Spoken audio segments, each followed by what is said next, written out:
Ça, c'est le moins cher des Tesla Model Y. Il coûte 44 990 €. Et si tu veux savoir ce qu'on a en moins par rapport aux versions plus chères, bonne nouvelle, c'est juste pour moi. Je te montre tout ça, viens avec moi. Bon, je ne vous cache pas, l'extérieur, il n'y a aucune modification. Vous avez la nouvelle face avant avec ces projecteurs qui font toute la largeur. En fait, la seule spécificité, ça va être les roues qui sont de 19 pouces uniquement. En fait, vous n'avez pas le choix. Sur les versions plus chères, vous avez des jantes de 20 pouces aussi en option, mais bon, elles consomment plus. À l'arrière aussi, aucun changement. Vous avez par exemple ce petit bandeau avec la lumière qui est projetée, c'est quand même super joli. Et ça, c'est de série. La couleur, c'est le rouge Ultra, qui est certes ultra beau, mais il est aussi ultra cher puisqu'il coûte 2600 €. À l'intérieur non plus, quasiment aucune modification.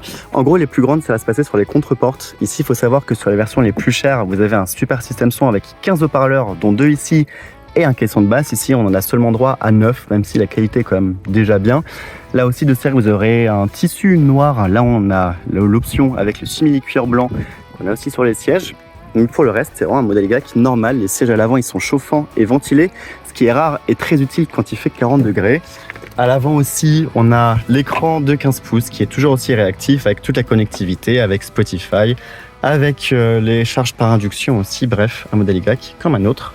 Et à l'arrière, ça continue aussi les points forts du modèle Y, avec notamment cette place arrière qui est quand même assez folle, hein, le grand toit vitré et l'écran de 8 pouces qui est une nouveauté de tout ce restylage. À l'arrière, le coffre est toujours aussi grand. Il faut compter 800 litres, certes jusqu'au pavillon, mais aussi avec ce grand rangement juste sous le coffre et aussi le deuxième coffre à l'avant. Au final, la plus grosse différence, elle va se passer ici. C'est la batterie, parce qu'évidemment Tesla a mis une plus petite batterie parce que ça coûte moins cher.